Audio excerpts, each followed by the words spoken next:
Welcome back and thank you for being with us and your devotion to the Economic Forum. Our session is now entitled Developing Institutional Skills and Retaining Them.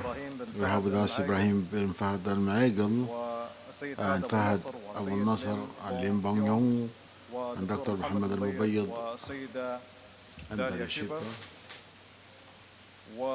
The session is moderated by Professor Stephen Fahey. Please allow me to welcome them all.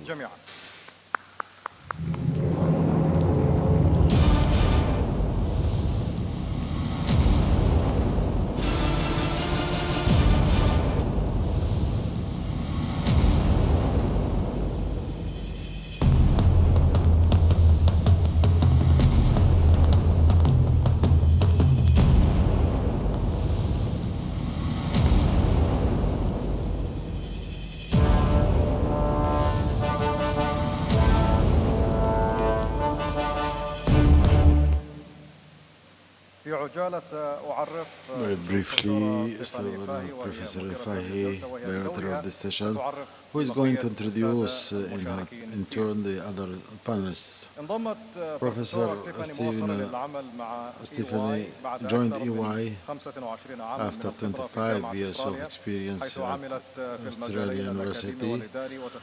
She has international and local experience relating to the management of the university, teaching, marketing, and student services. She has a good record of achievements globally and nationally. Her international experience qualifies her to develop the best practices for the development of educational research sectors. Professor Stephanie received BA with honors from Sydney University and PhD in Human Geography from the National Australian University and a fellowship from the Australian Institute of the Directors or the Managers of Companies. I'll now give her the floor.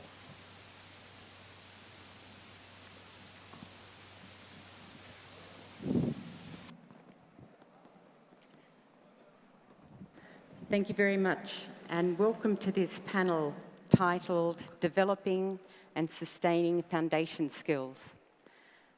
As I was introduced, I'm the lead partner for education for Ernst & Young, which has now been rebranded only fairly recently as EY.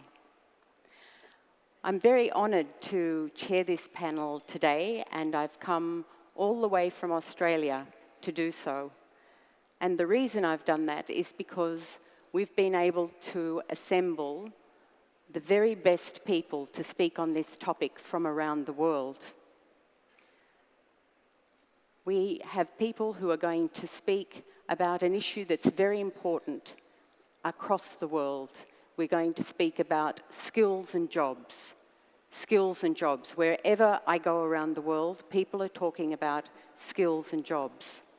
And it's a critical issue which we can't afford to get wrong. We can't afford to have a lost generation of unemployed youth.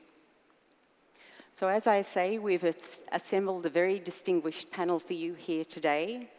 We have panelists from the Kingdom and from the region, from Southeast Asia, and also from Europe. So I'm confident you'll find their presentations thought-provoking. I've asked them to be thought-provoking, but also to be very direct, because we only have 10 minutes per presentation, and I've spoken with each of the panel members, and they assure me that they're going to stay within their 10 minutes. So then we have plenty of time for questions to debate this very important issue. But within 10 minutes, you can't say anything that's very substantive. So each of the panel members will be available after this presentation. So if there's further questions you'd like to ask them, I'm sure they'd be very happy to enter into a more detailed discussion. So what I'd like to do now is to introduce our panel members, and I'm going to do it in a rather unconventional way. So rather than read out the CVs of the panel members, what I'm going to ask them to do after I introduce their name and their position is to say one thing about themselves that even their colleagues don't know. So I'll say something about myself in this same vein. So one of the things that people might not know about me is that in 2008, I actually climbed Mount Kilimanjaro in Africa. So I was very pleased about my achievement.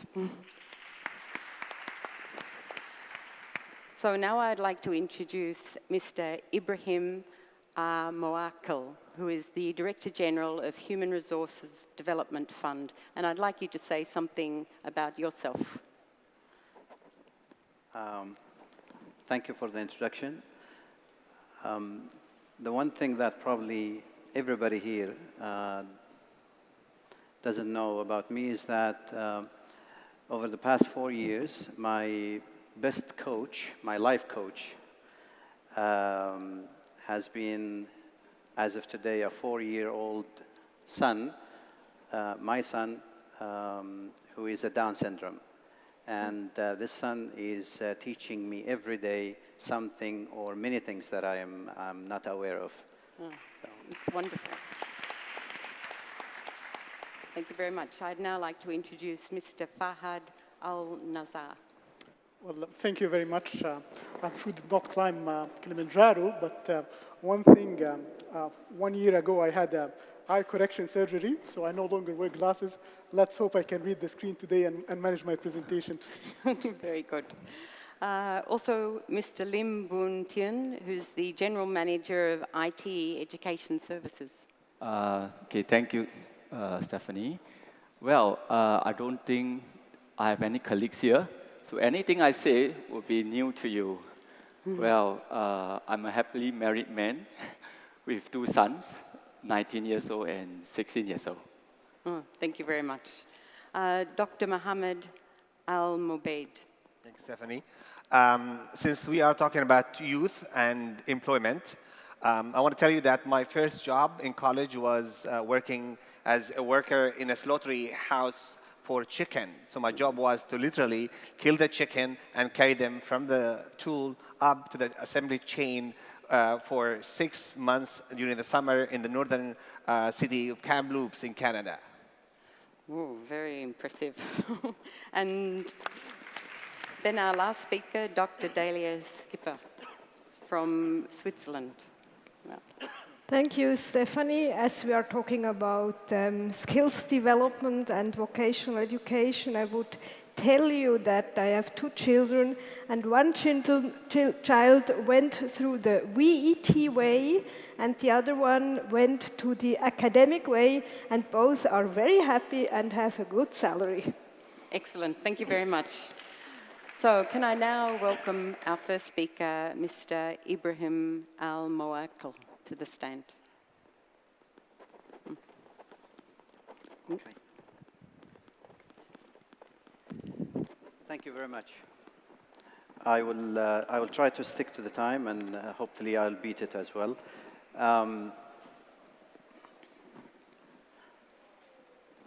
Here is some help. My colleagues actually helped me in putting a few slides, and I need to confess something. And before I do that, I want to thank the organizers and supporters of this forum that became a very, very well-known flagship and very well-respected international forum. And for that, I really thank them, and for also inviting me to be present with you today. I also heard that the translation from English to Arabic is very good, so I want to try the translation from Arabic to English. So allow me to speak in Arabic, please. And I'm sure they will do a good job in translating my few words. So let's hope this works.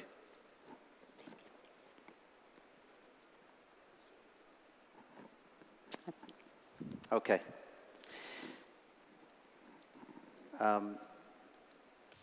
بسم الله الرحمن الرحيم. أولاً Good مسي على afternoon. الجميع بالخير I وأبارك congratulate للقائمين the والمقيمين organizers of this forum for having achieved a higher level of professionalism and globalism. I am, as a Saudi, very proud to have such fora which have become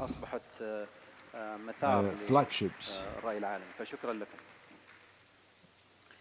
I was requested to طلب مني أن أتحدث عنكم talk to you as Human Resources Development Fund Director about the youth and gaining them skills.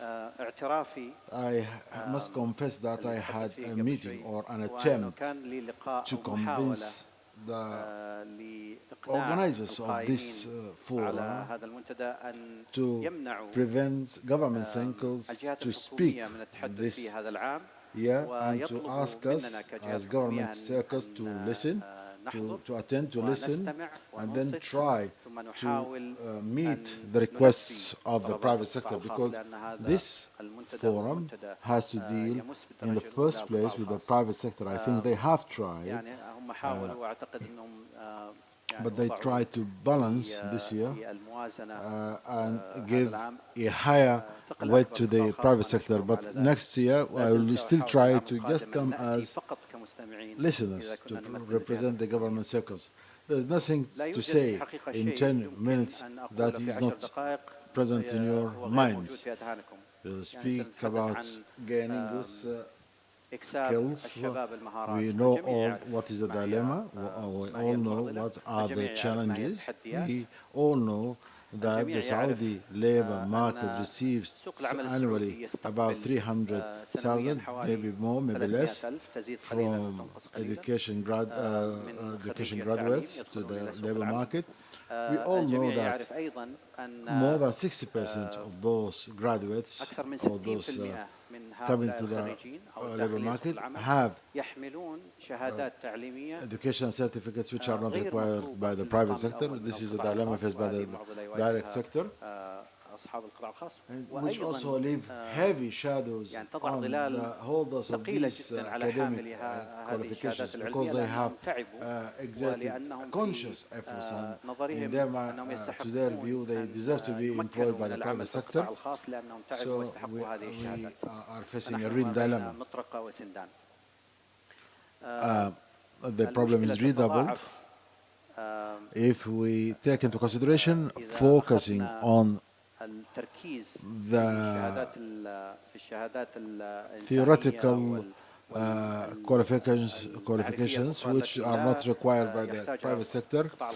It will also be complicated if we take these calculations and apply them to the two genders, the ladies or the female youth coming to the labor market face double of that problem compared to their counterparts, the male youth. I have promised the moderator to raise genuine questions. Why do we face this problem in the first place? We should stop from the traditional way of discussing things. Please, I seek your indulgence. We may find some questions which may open avenues for research. We try always to blame a specific circle or quarter. Some of us blame the educational system and consider that the education system is completely isolated from the reality of practical life. Others blame the private sector or the enterprises because, to their mind, they are not offering training to the graduates, and they want them. I want to get ready employees. And another part blame the society, the family, that we have stopped from raising a generation which accepts the challenge and insists to learn before having the opportunity to have a job opportunity. There are many reasons. The list can continue, can go on. But we seek to reach genuine replies, because this would be like a vicious circle. We would be looking for the reason. We have been looking for the reason for a long time.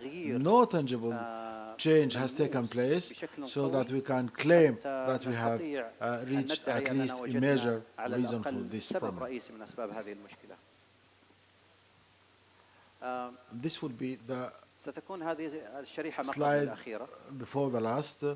We are working also with a large number of circles, and you, in the first place, the private sector, the chambers of commerce, and the civil institutions, in order to resolve part of this problem. We have several initiatives. However, we have an initiative related to career education, or to gain the students skills at an early time of their lives.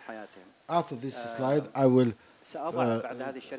post the website address. I hope that you will write it down.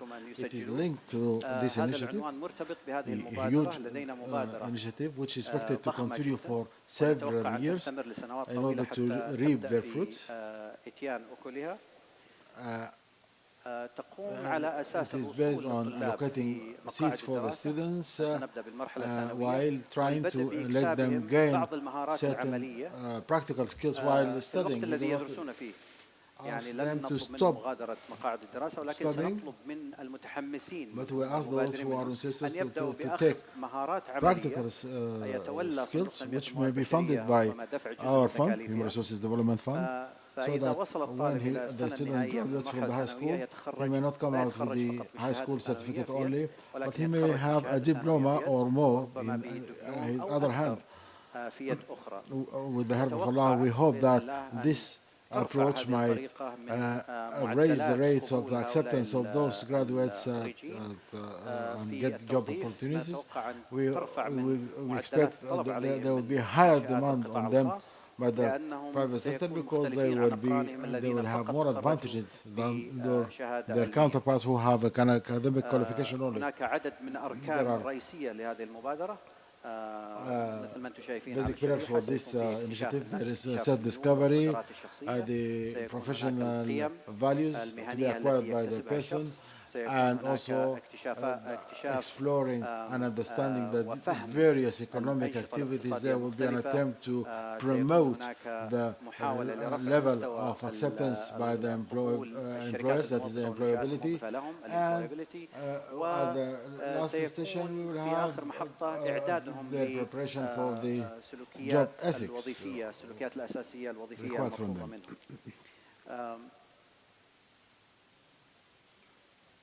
These are some of the elements of this ambitious program. However, this is a website address for those wishing to share with us any idea of wishes to follow up this initiative until it is declared officially. I don't want to leave before presenting an idea that we should change our behavior. At least we are the decision makers at the private sector and the government circles. We should not deal with all people as job seekers. We should change the mindset in ourselves in order to change it in the mindset of the others. We should they should be not considered as job seekers, but career choosers, because the selection of a job means matching certain things with the certain qualification. The selection of a career, on the other hand, or the selection of a lifeline entirely, will leave many of the personal characteristics of the job seeker and give him another platform to think about how to select the career. That's the first stage of the career path. I should not select a job because it has higher pay or for the same city from which I come. I may have not said a lot because I don't have much to add to your information. I'm here to learn from you more than you take from me. And I would like once more to remind you that those who have the desire or enthusiasm to assist in elaborating this program to give career education or guidance to the students so that we can build a different, a completely different generation to participate with us through this website. Thank you for your kind attention. Assalamu alaikum.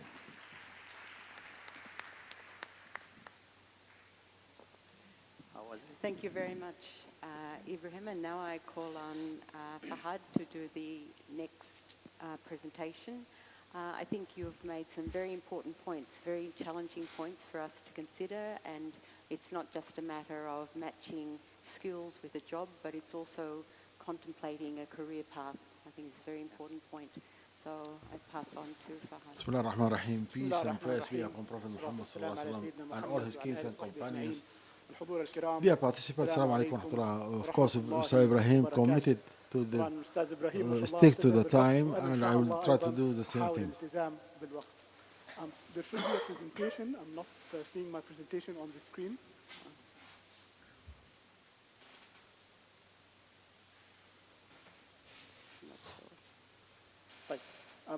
Okay, there it is. Al-Aghar group is a non-for-profit think tank which provides the decision makers in Saudi Arabia with options and strategic initiatives at the educational, cultural, and economic fields in order to transform the society in Saudi Arabia into a knowledge-based society. More than 9 years ago, Al-Aghar group prepared the strategy of the Saudi Arabia for the transformation into a knowledge-based society. We took 1.5 years for preparation. We had 300 participants from different cultural and professional backgrounds, and also from different generations in which the youth participated also. We had 4 objectives, that is the enhancement of the status of the kingdom, the cultural level, and diversifying the resources of the kingdom, enhancing the knowledge-based infrastructure, also raising a new generation of Saudis led by knowledge and learning culture. If we speak about the knowledge-based economy, we all know that the youth are the basis for such a development theory. They are the ones who are going to carry the banners of transformation to a knowledge-based society. Our aim was not only to engage the largest number of youth in the preparation of studies. We also had launched the project of the youth think tank, in which we had tried to act as a focal point between the youth and the decision makers in order to know how to establish the knowledge-based economy. We have selected 27 youths from 20 to 28 years who were active in social work and who had social initiatives. We have provided them with a quick training course about the knowledge-based society. We have also held several meetings with between those youth and the decision makers. There was a meeting with His Royal Highness Faisal bin Abdullah Al Saud, the then Minister of Education, also Engineer Adil Faqih, and His Excellency Faisal Muammar, Secretary General of the National Dialogue. We have prepared a report in which the youth have shown their vision regarding the knowledge-based society. We have circulated this report to the largest number possible of officials and youth, and the report is posted on the internet. You can see it. Also, we have another initiative taken by Aghar group, that is the studying of the knowledge-based family. We have if we speak about the new generation of Saudis led by knowledge-based culture and learning, the main pillars to achieve this is the family, the school. We can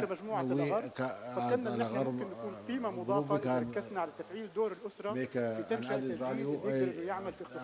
We had 2 years ago a meeting between me and Engineer Yasser Joharji and his colleagues, who implemented the program, do your prayers at their time, on time, and perfectly. We spoke about the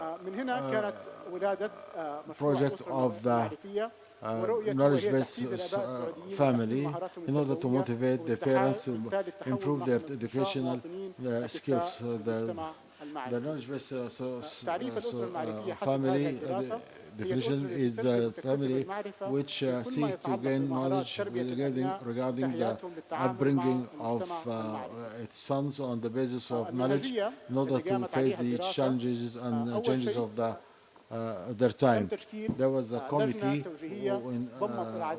including King Saud and Mohiba and many other circles, and there was a study prepared by a team led by Dr. Ala Nasif, who is an education expert. There was an office expanded study which dealt with the best international practices and the theories existing now in the aspect of education. There were workshops and meetings and an initial field research which was done in Jeddah, which it covered 604 parents. It covered about the age category from 20 to 50 years. They should have at least one child of no less than 3 years old. The study also covered all the main areas of Jeddah. In addition to that, 177 daily notes were given out, which were filled out by sons on behalf of their parents. We have raised in these notes personal questions. We wanted to identify the reality of the parenthood. We asked them, who goes to school to you? Who goes to school with you? Who does the homework with you? Do your parents watch the TV with you? And the most important results reached from this study is the presence of 4 types of parenthood and the way they acquired knowledge. 5% know that knowledge is important, but they are not worried. They feel that they are satisfied with the skills they have today. 18% do not know and they are not concerned. Knowledge is not important. The educational skills are important to be learned. 20% they know, but they are worried. They know that they can develop their skills, and they want to do this by reading more books or attending training courses. 57 they know everything. Yes, knowledge is important, but my skills are enough for me. I don't need to develop them. Following the brainstorming sessions, we at the Aghar group, we concluded that we should focus on the slide which represents 57%, not only because it's a large slice, but however, but they know that knowledge is important, that educational skills are important, but we should motivate them to gain more skills. To the Aghar group, if we receive enough support, might expand this study to cover other cities of the kingdom and other villages in the kingdom, and we are also about to elaborate an executive plan which should be on the media and should raise awareness in order to motivate parents to accept more skills. There might be an award for the knowledge-based family. There might be a forum on the knowledge-based family. All this we are looking to at the Aghar group. The study is posted on our website. You can visit it. I hope that we at the Aghar group will take genuine steps in order to reach the knowledge-based society and family. Wassalamu alaikum wa rahmatullahi wa barakatuh. Thank you very much, Fahad. Now I'd like to call on Mr. LIM Boon to do his presentation.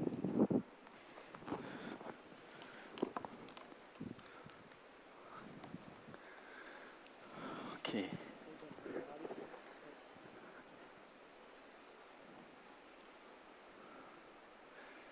Well, while waiting for the slide to come on, I would like to take this opportunity to thank Jeddah Chamber of Commerce and Industry for giving me this wonderful opportunity. to be able to share in this platform, this very important forum. And especially so when the topic, which is growth through youth, is one that is very close to my heart. And the reason for saying that is because I come from an organization in Singapore that trains 27,000 youth every year. We empower them with the necessary technical and vocational skills that are highly sought after by industries. Okay, my slides are here. And in doing so, we actually mobilize a whole generation of youth to contribute towards the economic and social development of Singapore. And at the same time, we have helped to improve lives, the life of ordinary citizens through gainful employment. And therefore, we have placed great importance on technical education back in my home country. So with that, I would like to share with you in the next few minutes 5 critical areas which we think are important and crucial and instrumental towards the success of technical and vocational training in terms of empowering our youth for employment. Well, first and foremost, we have an education philosophy that focuses on the development of the whole person. We call it hands-on, minds-on, and hearts-on.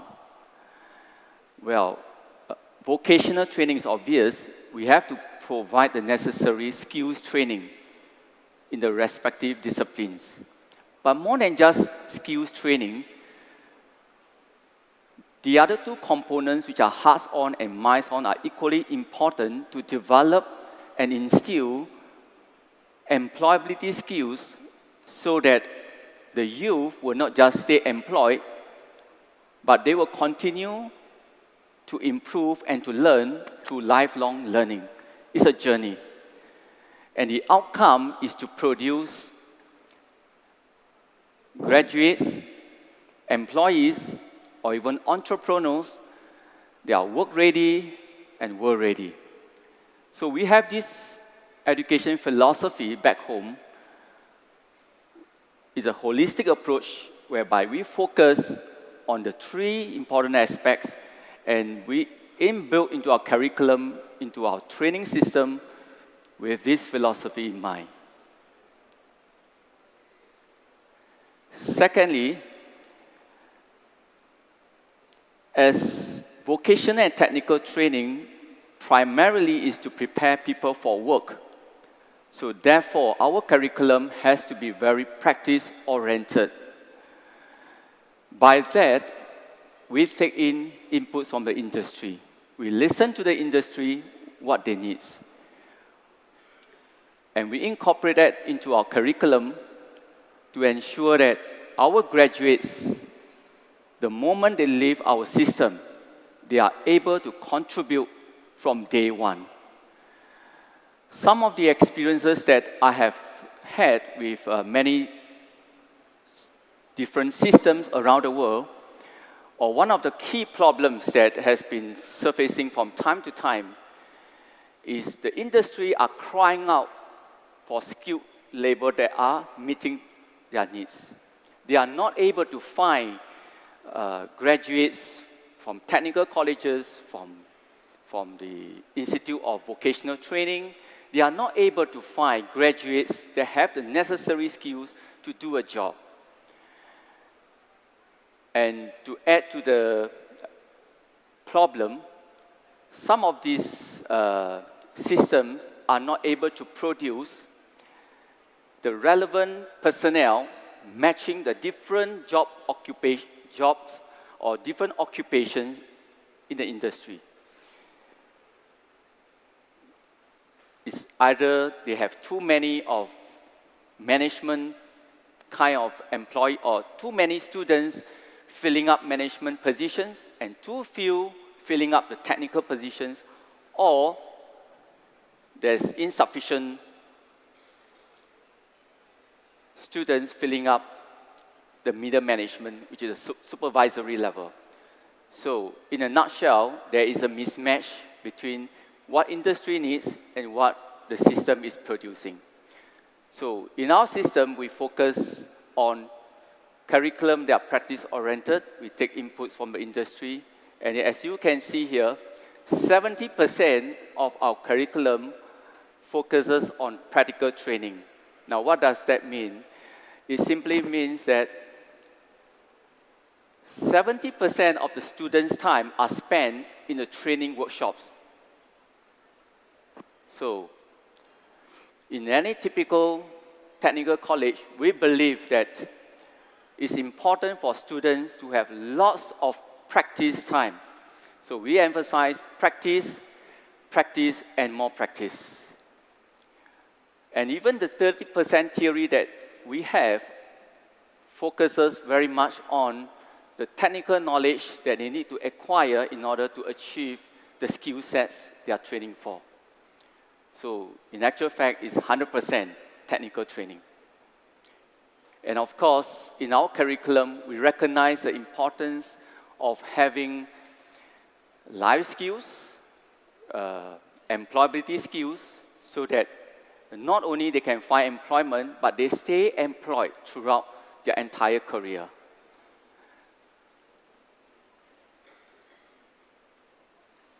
Thirdly, authentic learning infrastructure is another important area that is critical to the success of technical education. By that, I'm referring to the training equipment and the training facilities that you can find in a typical technical college. Say, for example, you want to train somebody who can repair cars, maintenance of vehicles. So we set up an automotive training workshop that is modeled after the actual workshop that you can find in the industry. And if you want to train somebody in a restaurant, so what do? You set up a training restaurant. You want to train somebody working in a hotel, you have a training hotel. So this is some of the examples that we have back in our colleges. In recent time, we have even purchased aeroplanes and created a whole hangar training environment for our students to train aerospace technicians. So this is an extent that I believe that we need to go into in order to create an authentic learning environment, turning classrooms into workshops that's modeled after the industry. And fourthly, image and branding. I think most of us here would agree that technical and vocational training have this particular challenge, and which is suffering from perhaps poor image, poor perception by the public, and therefore lots of efforts have to be put in terms of publicity, marketing, engaging the stakeholders, community, students, parents, as well as the school teachers. And of course, the students themselves have different career aspirations. So how do we go about meeting the needs of the students or prospective students, at the same time balancing the needs of the industry? So a fine balance will need to be created in this aspect. And in terms of branding and image, we have found it particularly important to have endorsement even from the government leaders and of course the industry leaders as well.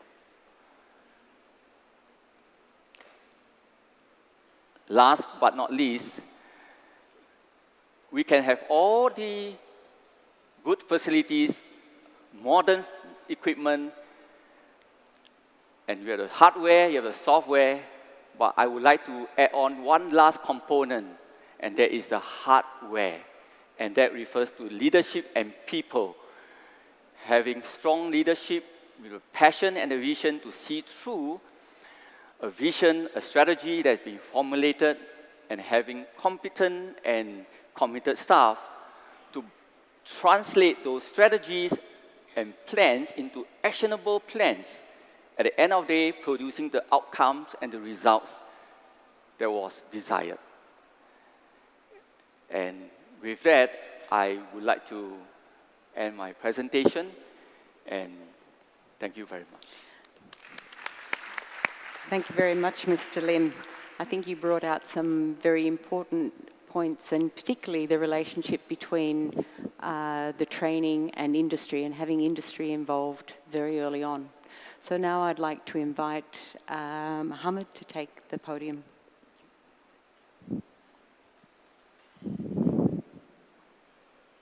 Assalamu alaikum wa rahmatullahi wa barakatuh. 24 years ago, I was finishing my degree in mathematics in the US. And I was not really sure what will a degree in mathematics will lead me to. I had no hard skills. I was not an engineer. I was not an architect, physician, as my father wanted me to. So I went to my supervisor, and I asked him, David, what can I do with my life? What's a degree in mathematics worth? He said, look, Mohammed, after 4 years, if we succeed to teach you how to ask questions, then we succeed and you will succeed in life. That was 20 years ago. After I started my work with the International Youth Organization 3 years ago, I started to think about the issue we're facing here, and I'm not going to talk about anything that my colleagues in this session and the previous session mentioned. And I could see the parallel between what David told me 20 years ago and the type of things that I've been involved in the region and around the world in terms of preparing youth to enter the labor market as job seekers or career path potentials, or as job makers themselves. And it's not an easy path, by the way. And another issue is there is no one solution for all. And this is one of the issues I want to talk about here. As an organization, we conducted 2 major studies over the past 3 years. One of them was to map out life skills training in the MENA region. And another one was actually based here in Saudi, which I was responsible for, where we met with almost 50 companies, organizations, and we conducted 2 youth focus groups to try to better understand not what the problem is, but try to find what could be a potential Saudi unique solution that we can contribute to. There was no surprise, actually, because all the things that I was going to talk about has already been mentioned.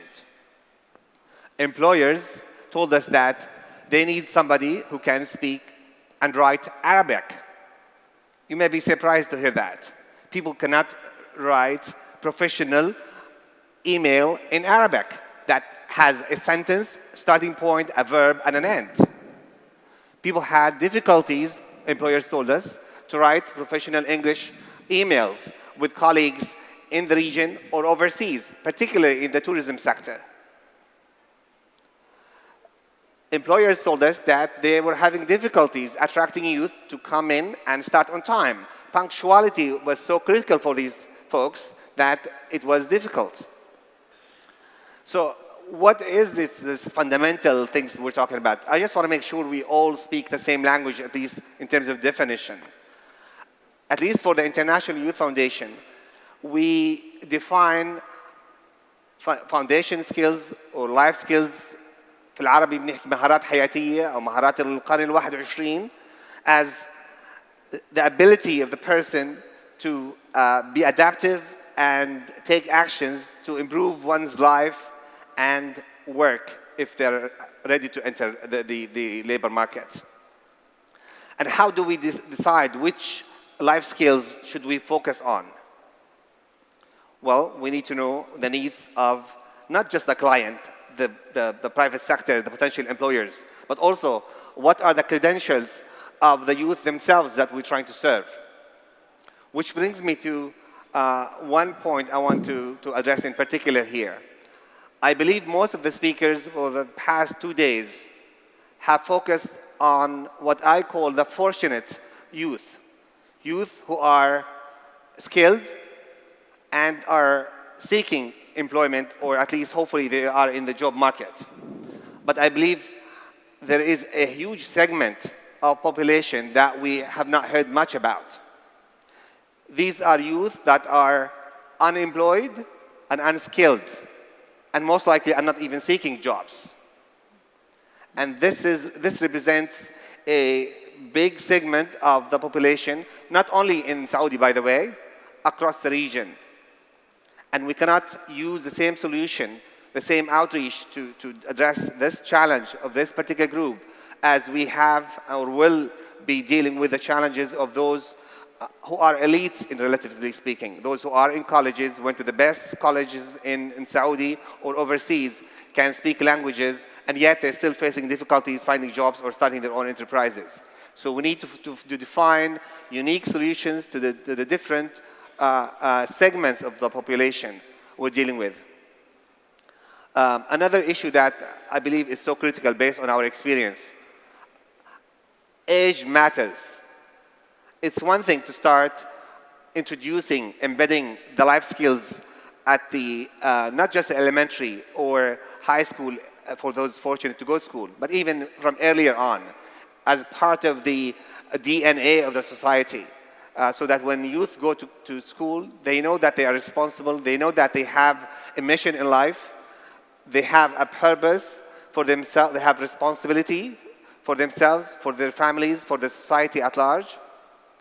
This is, in a nutshell, what these fundamental skills, these life skills, are all about. Now, within the life skills jargon, if you like, there are also, based on our experience across the board, across the region, what people call core skills, as opposed to additional skills that would be good to have based, again, on the need of the target group that you're trying to serve. I will list some of those, and again, that will repeat some of the mentioned earlier. Ability to think creatively. Ability to solve problems. Ability to think outside of the box, so to speak. Manage emotions. Self-confidence. Respect of authority, and being able to conduct oneself professionally in the workforce. Work ethics. This is one of the areas that each and every employer that we spoke with in the kingdom told us as an issue of interest for them, that they want youth to be introduced to this. Beyond that, we believe that it's so crucial to talk about other life skills that include entrepreneurship. And here I may disagree with some of the speakers earlier today that perhaps gave the impression that entrepreneurship is a solution for all the problems. I don't think so. I think that we are different as people. And yes, those of us who have the entrepreneurship aptitude and have what it takes to become an entrepreneur should pursue that and should be encouraged. But not all of us obviously are entrepreneurs, otherwise we won't be here as staff members of various organizations. However, entrepreneurship as a mindset, as an attitude, is critical for one's life, for one's school, and certainly for one's work. You can be an entrepreneur within the work you do. So you can always find ways, creative means to solving the problems that you deal with at the workplace. Finally, we realized, and this is another finding from the mapping we conducted, that life skills or fundamental skills are actually available in the MENA region, including in Saudi. The challenge we found was quality wasn't necessarily always up to standard. The training quality is not always standard. It's not up to the level that one would need it to actually address these issues. And by quality, I can break it into not just the training curricula itself, which needs to be also addressed, but also the trainers themselves. The over-reliance in our culture in the region here of lecturing, you cannot lecture people on how to communicate properly. You need to have an experiential approach to help them actually practice, become good communicators, better listeners, be able to think creatively through creative exercises, as opposed to tell them you need to be creative, you need to think outside of the box. And then finally, there was no crisp monitoring and evaluation systems that actually help those who do the life skills training to understand the impact of this training on the target population. So we believe that you need to have all of these in order to be able to make the impact you want to make. Finally, my last point, the issue of scale. Providing life skills training is not cheap, particularly if you want to do quality, impactful life skills training that would change people's lives and the society at large. So, but it's not enough to do it in one school as a pilot or to do it in one city or selected cities. You need to do it across the board.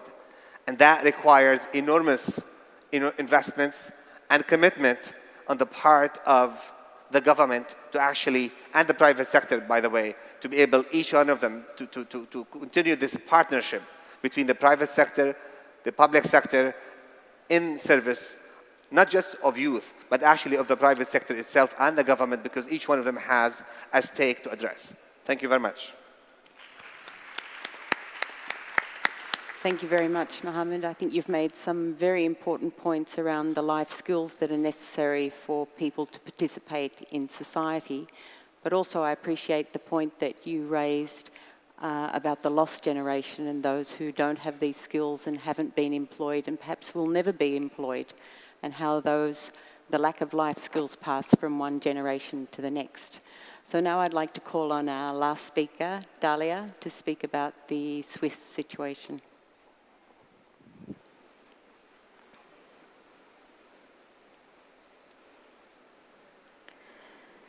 Good afternoon, everybody, and thank you very much for the invitation. I have to say that I don't know at all your country, your kingdom. I heard a lot of interesting things this morning. I knew the food, and I like the food, but all the things I heard this morning on all these things, I was thinking about that, yes, with our Swiss experience, we could share some experiences, but I would like to invite you just to pick out on these experiences what you, in your meaning, you could use. I heard a lot about this integrative force of education for women, perhaps also for other groups. I heard a lot about the discussion about tasks of universities, tasks of technical institutes. I heard about career, about permeability, about social behavior, and I just invite you now to look after some points I would like to share with you, and let's see whether we will find some interfaces. I'm talking to you as the director of the Swiss Federal Institute of Vocational Education and Training, which is the expert organization of the Federal Council for Vocational Education and Training. And perhaps you know that the vocational education and training has a long, long history in Switzerland, more than 100 years, and we are very proud about it. But we are forced to share it only since about 4 or 5 years. Before, we only looked at it on our view because we were not forced to share it. We had no international interest. Now we have an international interest, and that's why we try to explain how it's going on and why we think that it's a good thing. So one of the proofs,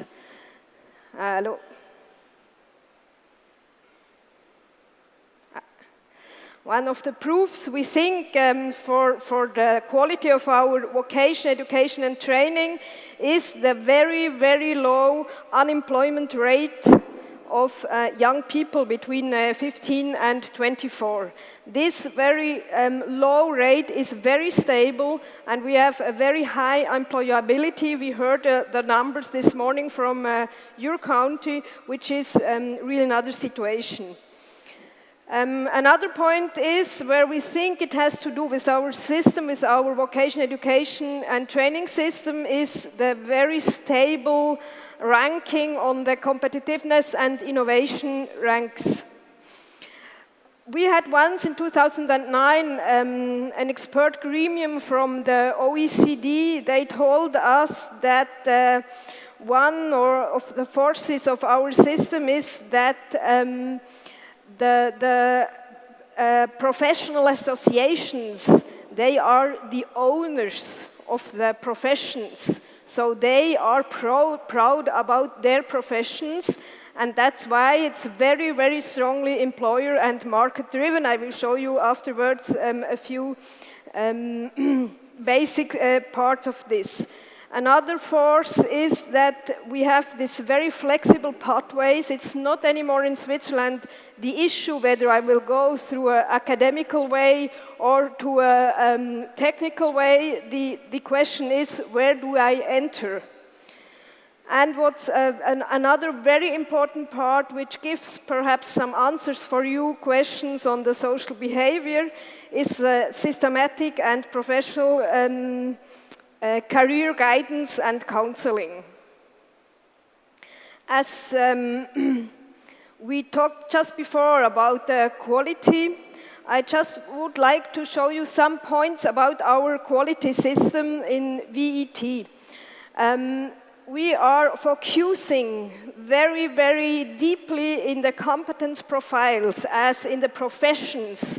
We have about 230 professions, and each profession has its own competence profile, which is a high quality, and I will show you afterwards how the employers will give their influence in the definition of these competence profiles. The actors in this whole system, which are the teachers on the school, the instructors in a company, all those who learn and teach, there we do also invest from the governmental side a lot in their quality. And then there are the assessment, which is a very important thing, which has a very high standardization in order to ensure the permeability to the higher level. The higher level, so from each entrance through vocational education, you can go through to the whole system. You can even go to a doctorate or a professor, entering by vocational education and training. And I think that's one of the very, very big success factors, that we have this high national standardization, and also this high, also in a certain sense, standardized influence of the professional organization.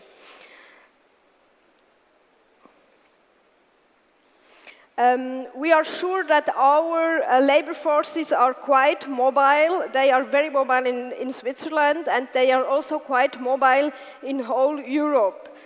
Now we have to look after whether, with the whole globalization, the mobilization will also go further.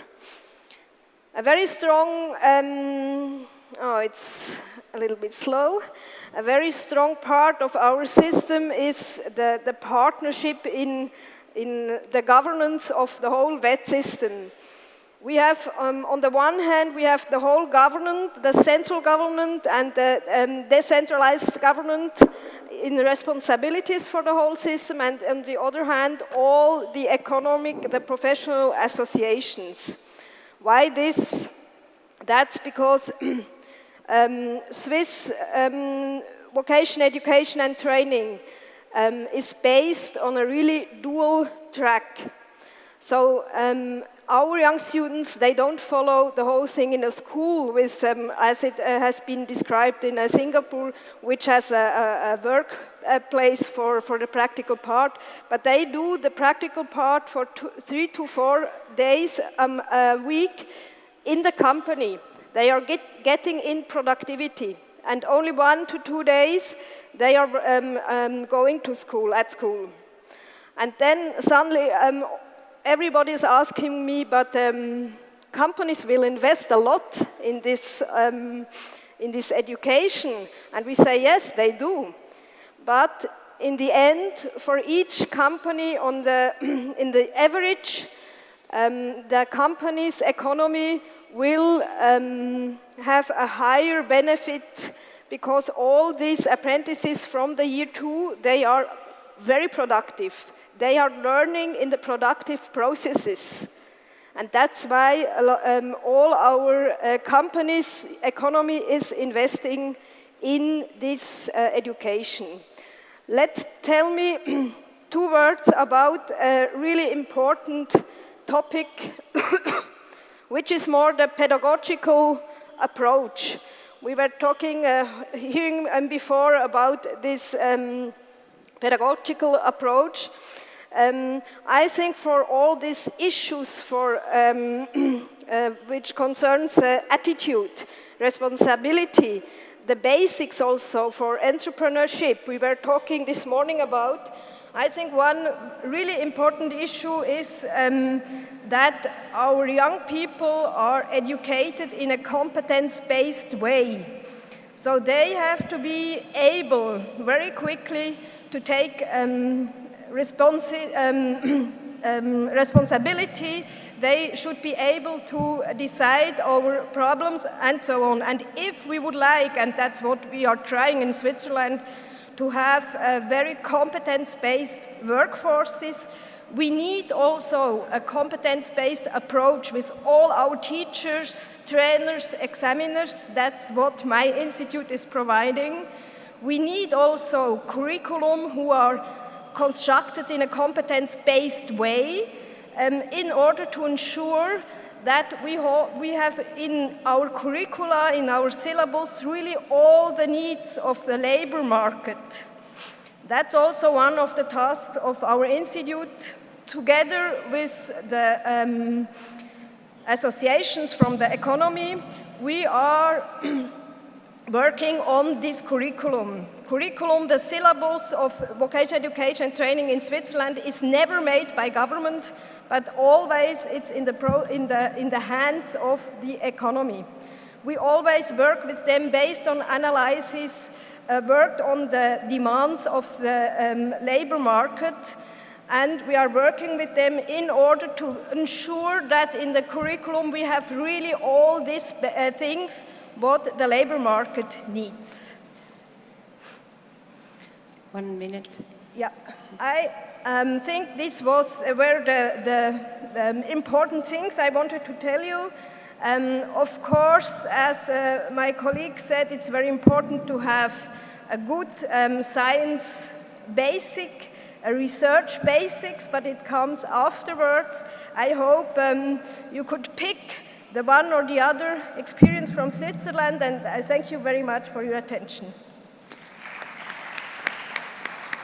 Thank you very much, Dalia. And it was very interesting when we were discussing your presentation a week or so ago before you came to the forum, that in Switzerland, you don't make a choice between vocational education or university education. One sits on top of the other. So you make the choice about where you go into that pathway, not whether it's either or. So very interesting discussion. So I'd like to congratulate all our panel members for keeping to time. So we do have some time for questions. And before I open up the floor to questions, I just want to pose one question to the group. And it's a question that we've been discussing as a group over these last couple of weeks, because we've all had communication with each other and thinking through these issues in a very thorough way. And one of the issues that came up, and actually Fahad raised it in his presentation, and that is around the cultural attitude towards education, and particularly coming from the family. So one of the challenges I think we have in many countries is that there's a resistance, particularly by parents, to recommend that their children go into technical education and then going into technical positions. So I'm just wondering whether members of the panel might like to say a little more about your own experience with this, the cultural issue around the resistance to technical training. So Fahad, perhaps we might start with you.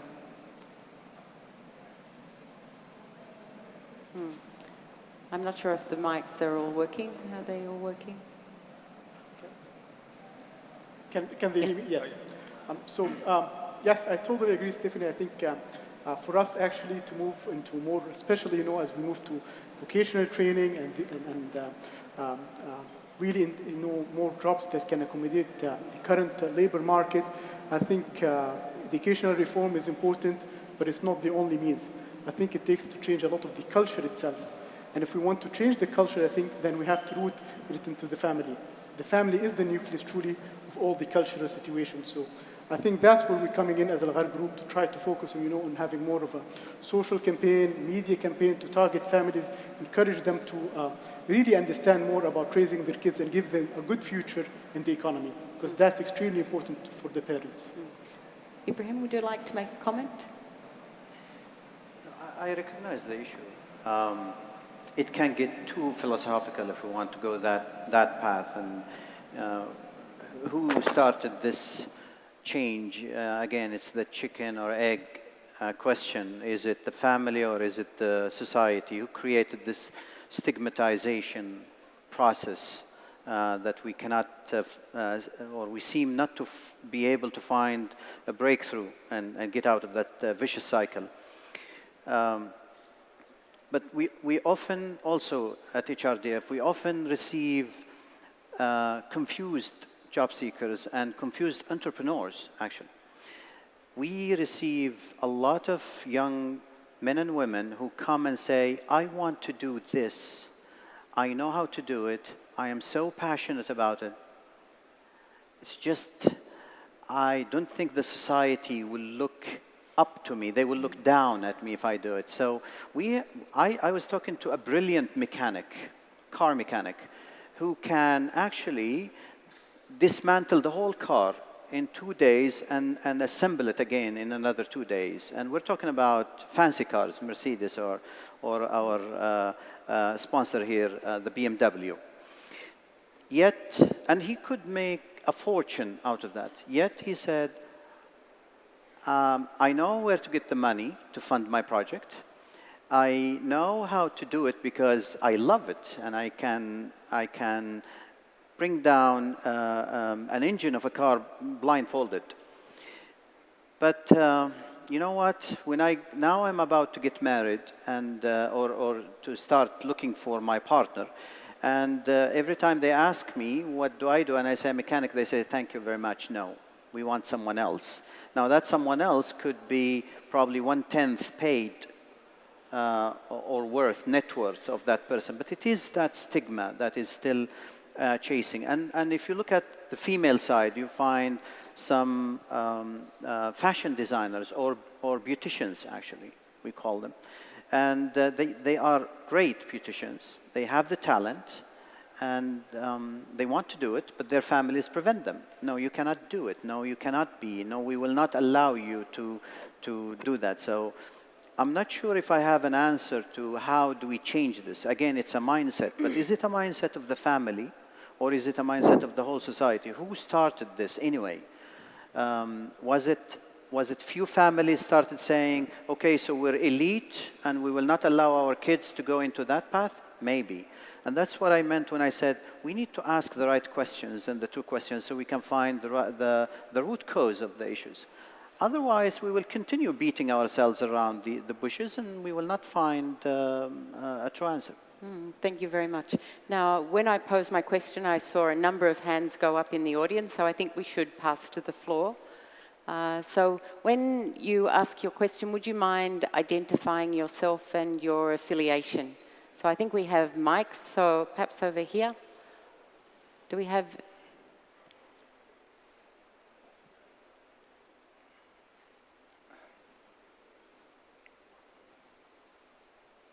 So we're just waiting for some microphone. Thank you very much. So if you can introduce yourself and your affiliation, and if you can make your questions succinct, because we have many hands in the audience. السلام عليكم ورحمة الله وبركاته. السلام عليكم ورحمة الله وبركاته. We welcome our dear guests at the Economic Forum. My question is directed to Mr. Ibrahim AlMoiquel. We have been honored to learn that you have an educational plan at the schools. We want to know the mechanism and when will I see the line, because this is an important plan for the youth to get employed.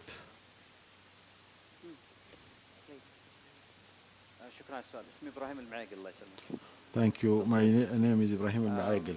Just a correction.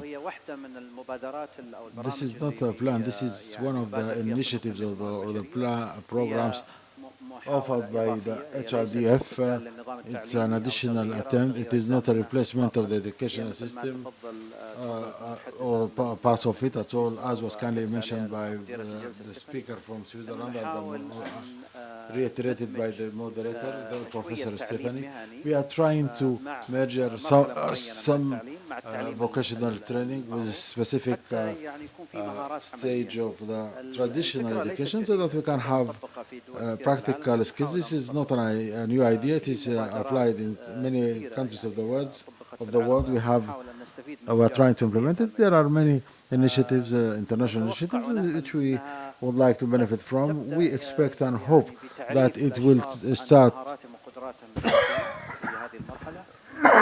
by introducing to people or individuals their own personal capabilities. It might open their minds to the fact that their interest is different from what their families try to put for them. They want him to be a teacher or a doctor. He may be interested in another field. There are attempts, even inside the country of Saudi Arabia. I think there is a company like NISMA tried to come up with experiments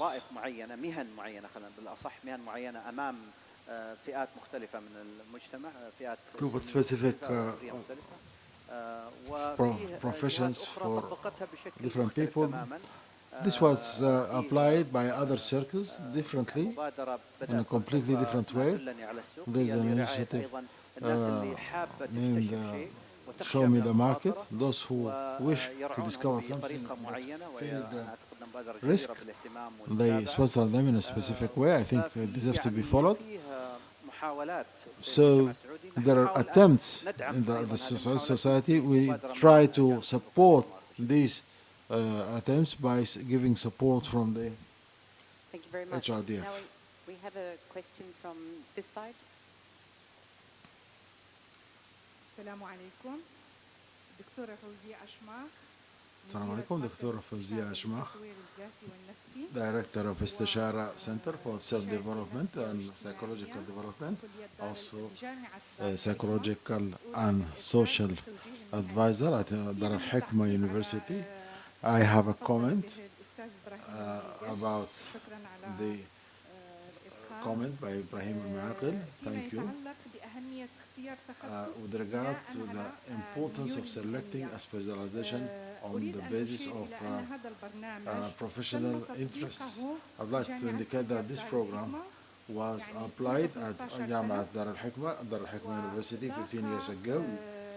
It was successful because our university was the first education institution to apply this initiative, and it applied the test of professional interest. The student would not be directed to an academic program without determining her professional interests in a scientific way. This program was successful. It decreased changing the majors or withdrawing from them. Also promoted the educational level of the student. I hope that this initiative would be generalized over all educational institutions, whether public or private, in order to benefit from the energies of our youth and to qualify them in a distinct way for the labor market and to invest in their skills. So I think we have time for one more question. And while we're preparing for that question, I'd also like you to find your clickers, because we're going to have 5 questions that I'd like everyone to vote on. So we'll take our question from here.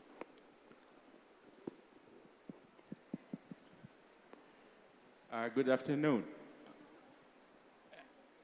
Stephanie, this is Dr. Fahad Abualnasr. I'm an international consultant at UN headquarters in Geneva and Cairo. I'm addressing to you questions. Ernst and Young have been in the country for almost 30 years or more, and they have made a tremendous contract and amount in the country. But for us to understand what Ernst and Young have done to the country, apart from their business, there is nothing to be found by owners. With my respect to Mr. LIM from ITs, they have done a tremendous job in their country by training 7,000 people per year. Can we make an initiative around here at this time with Dr. Ibrahim AlMoiquel, with his appearance, that if you could join yourself with ITs and do something to the community and to the young of these countries for at least as an initiative for some time, so that all our businessmen can carry out this initiative in the future. Thank you. Well, perhaps I might say that I understand that there was a study that was launched yesterday afternoon that was conducted by EY and working together with Mr. Ibrahim on the very issue that we're talking about today. But I can also say that EY, if you have a look at the motto that we have, it's about building a better working world. And I totally agree with you. And one of the reasons I came to the firm after 25 years in the university sector is because the firm is committed to exactly that, building a better working world. And that's why we have agreed to be the knowledge partners for this particular forum. So thank you. Can I comment? And please. Dr. Walid, thank you. I would like to greet you for your nationalism. Although I do not agree with you fully, those companies, yes, acquired these contracts. This is their legitimate right. This is the reason that what they have contributions, so maybe less than, much less than what we expected them to have. As you mentioned, the fund, the HRDF, yes, we are always prepared to join hands with any enterprise, whether international or Saudi, in order to train the citizens on the job, to offer on the job training for them. In 2014, 15, 16, as for the HRDF, our on-job training, yes, our initiatives will focus on them. fully, because these are practical initiatives. Secondly, I exploit any place in which I found owners of enterprises, and I seek their intelligence. And now we see the Sheikh Saleh, who has honored the session. Maybe I will benefit from his presence. We, as enterprises, we ask those who approach us and to be in order to be employed, we expect him to be agile. We want him to know the computer, English and language, Arabic language, and all these skills spoken about by Professor Muhammad. We want someone who's ready. Not only that, also to know my organization's culture and my activity, and know my clients and everything from the first day. Or as he is Saudi, he does not possess all this. He is bad and lazy and doesn't like to learn. We do not want him, and the Ministry of Labor should provide us with visits. This is a legend which should be brought down.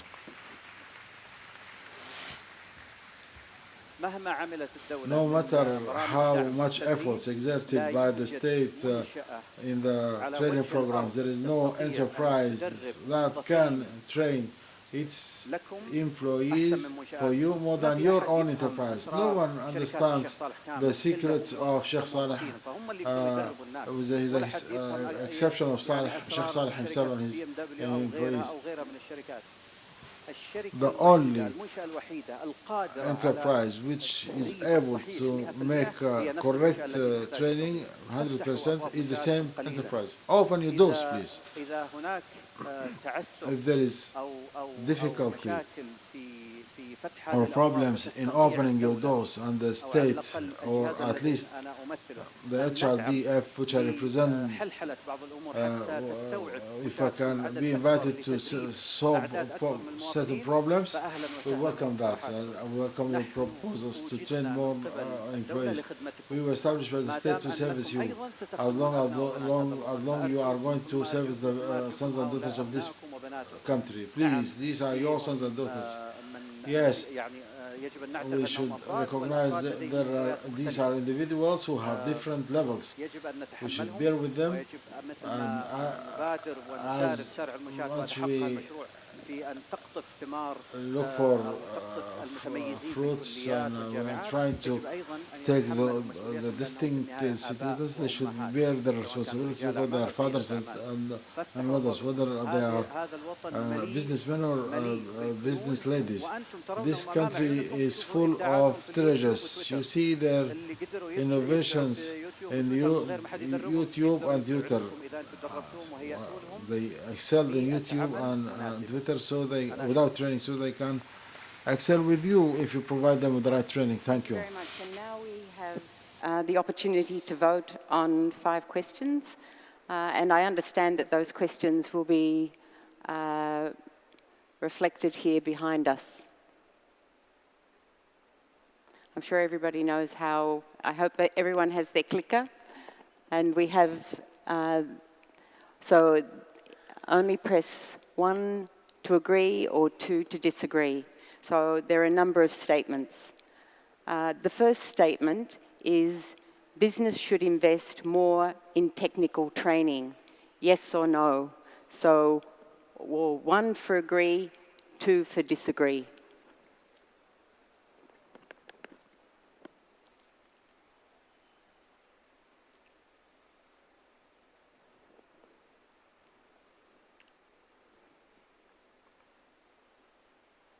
So the second question is business should be mandated to provide more work experience programs.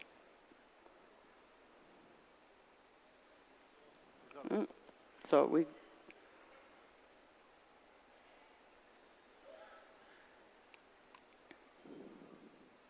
the second question is businesses should be mandated to provide more work experience programs. So 1 for agree, 2 for disagree.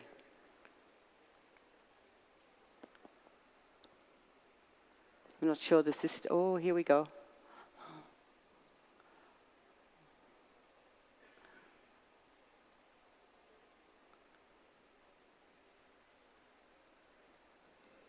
So 95% agree.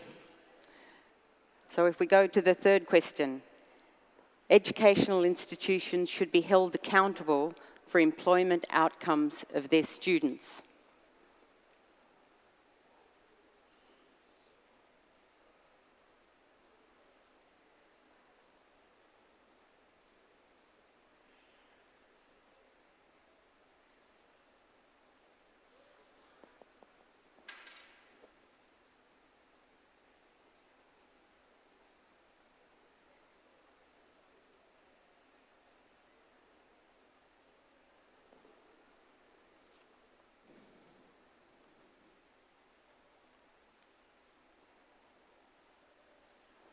So 65% agree.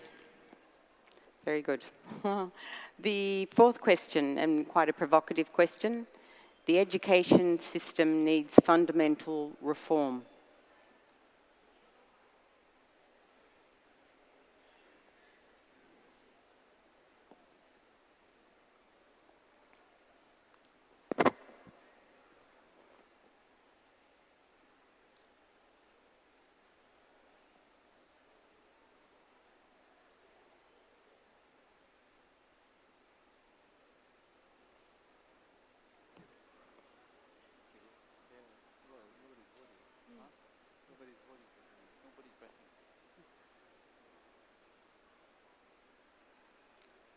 I'm not sure if everyone's given up voting.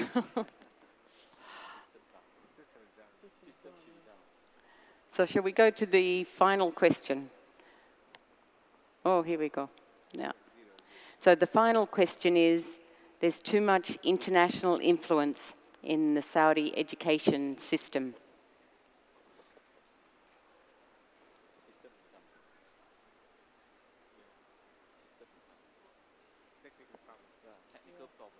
It's stopped. I think it's stopped working. I think we've been working too hard on our questions.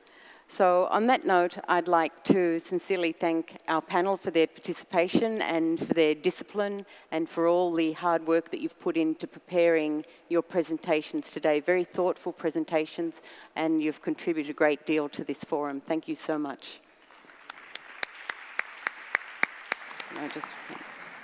بروفيسورة ستيفاني فاهي، شكرا جزيلا لك. كانت هذه الجلسة من أكثر الجلسات انتظاما، وكانت تحت عنوان تطوير المهارات التأسيسية والمحافظة عليها. شكرا بروفيسورة فاهي، وشكرا لكل المشاركين في هذه الجلسة. وأتمنى الآن من السيد Thank you, Professor Stephanie Fahey. Thank you very much. This was one of the most disciplined sessions, and it was about developing institutional skills. Thank you, Professor Stephanie, and all the panelists. Now you will be honored by the Jeddah Chamber of Commerce.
Thank you all very much. We'll now take a 15-minute break.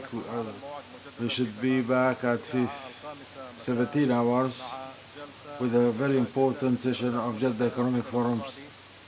That is the dialogue of the youth with King Abdulaziz Center for National Dialogue, with effective participation of Faisal bin Muammar, the Director General of the Center.